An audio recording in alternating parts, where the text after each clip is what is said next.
চলেন C program শুরু করার আগে বা আমাদের মেইন ফাংশনে যাওয়ার আগে আমাদের কিছু বেসিক জানতে হবে। সো বেসিকগুলোর মধ্যে সবথেকে ইম্পর্টেন্ট হচ্ছে ডেটা টাইপ। আমাদের অনেক ধরনের ডেটা টাইপ আছে, মোটামুটি 31-32টার মতো, কিন্তু আপাতত বেসিক লেভেলে জানার জন্য আমাদের 4টা ডেটা টাইপ যথেষ্ট। মানে আমরা আমরা তো অ্যাডভান্স পর্যন্ত পড়বো, কিন্তু আপাতত আর কি 4টা ডেটা টাইপ সম্পর্কে আমাদের জানতে হবে। একটা হচ্ছে int, float, double, character. So এটা কি? এটা হচ্ছে ইন্ট।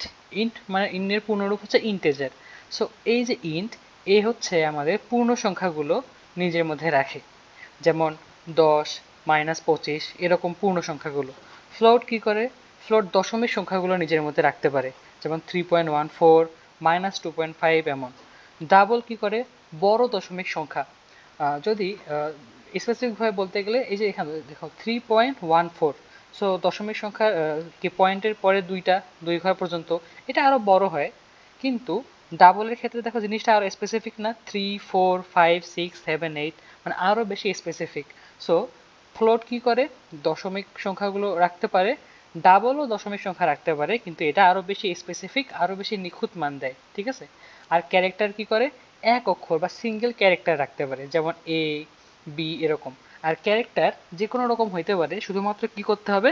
এই যে এর দুই পাশে কোটেশন দেওয়া লাগবে, বি এর দুই পাশে কোটেশন দেওয়া লাগবে। এইভাবে ক্যারেক্টারগুলো একটা অক্ষর বা এটা একটা চিহ্ন হইতে পারে, দেখাবো এখন একটু পরে। তো বিভিন্ন ধরনের ক্যারেক্টার থাকতে পারে আর কি। সো নেক্সট যাই, এগুলোতে ইন্টিজার সম্পর্কে একটু বিশদভাবে বলা আছে। কি বলা আছে? এটা হচ্ছে কি বলে, ইন্টিজার কি করে? ইন্টিজার হচ্ছে পূর্ণ সংখ্যা রাখতে পারে, যেটা আমি একটু আগে বললাম। আর ইন্টিজারের মেমোরি হচ্ছে 4 বাইটস, এটা একটু মনে রাখেন। ইন্টিজারের মেমোরি 4 বাইটস, এটার কাজ পরবর্তীতে আমরা জানতে পারবো। আচ্ছা, এবার আসি ফরম্যাট স্পেসিফায়ার নিয়ে একটু কথা বলি।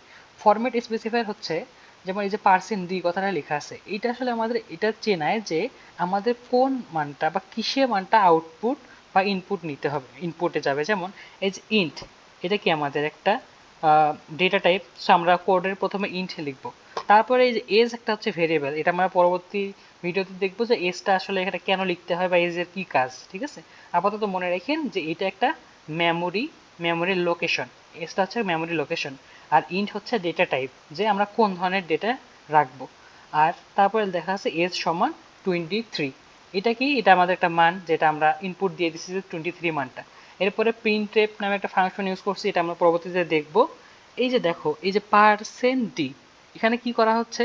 এখানে বলা হচ্ছে যে এই যে 23 যে মানটা, এইটা এর মধ্যে মানে এই %d এর মাধ্যমে আউটপুটটা বের হবে, যেহেতু প্রিন্টএফ দেওয়া আছে মানে প্রিন্ট। সো %d এর মাধ্যমে আউটপুট বের হবে। আপনারা না বুঝলে কোনো সমস্যা নাই, শুধু আপাতত এতটুকুই জানে রাখেন যে ইন্টেজার ডেটা টাইপে আমাদের %d ইউজ করতে হয়, ঠিক আছে? এটা জানে রাখলেই হবে। এরপর আসি ফ্লোটে। ফ্লোটেও হচ্ছে কি করে, আপনার পয়েন্টগুলো নিয়ে কাজ করা হয়, হ্যাঁ, দশমিক নিয়ে কাজ করা হয়। এটাও 4 বাইট হয়ে থাকে, 6 থেকে 7 ডেসিমেল প্লেসেস। এটা মানে কি? এই যে 3.14, এভাবে 6 থেকে 7 দশমিক পর্যন্ত যায় এটা, ঠিক আছে? মানে 3.1416 এরকম করতে করতে 6 বা 7 দশমিক পর্যন্ত যাবে আর কি, এটার কথা বলছে। আর এই ফ্লোটের হচ্ছে ফরম্যাট স্পেসিফায়ার কি? %f, এটা একটু মনে রাখেন। এরপরে আসি ডাবলে। যেটা বলছিলাম যে ডাবলটা কি আরো বেশি স্পেসিফিক। সো ডাবলের ক্ষেত্রে কিন্তু মেমোরিটা 8 বাইট, আর এটা কি করে 15 থেকে 16 ডেসিমেল প্লেসেস পর্যন্ত যাইতে পারে। যেমন এখানে উদাহরণ দেখতেছি যে এর আগের বার কি ছিল, এর আগের বার 3.14 এতটুকু ছিল, আর এখানে দেখো 1, 2, 3 পয়েন্ট, এই যে অনেকগুলো ডেসিমেল পর্যন্ত গেছে। সো এটার কথা বলা আছে এখানে। তো এটার ফরম্যাট স্পেসিফায়ার কেমন? %lf। ওকে, এই হচ্ছে আমার ডাবল। এরপর আসি ক্যারেক্টার। ক্যারেক্টারের ক্ষেত্রে কি হয়? ক্যারেক্টারের ক্ষেত্রে মেমোরিটা অনেক ছোট, 1 বাইটের মেমোরি, ঠিক আছে? ক্যারেক্টার লেখার সময় অবশ্যই কি করতে হবে? সিঙ্গেল কোটেশনের মাধ্যমে লিখতে হবে। সো সিঙ্গেল কোটেশনের মাঝে, হ্যাঁ, সিঙ্গেল কোটের মাঝে তুমি যা ইচ্ছা বসাইতে পারো, যেটাই বসাবা সেইটাই একটা ক্যারেক্টার হবে। দুইটা সিঙ্গেল কোটের মাঝে তুমি যা ইচ্ছা বসাবা, এটার মাঝে তুমি স্টার, হ্যাশ, স্ল্যাশ যা ইচ্ছা বসাও, এটা একটা ক্যারেক্টার হিসেবে গণ্য হবে।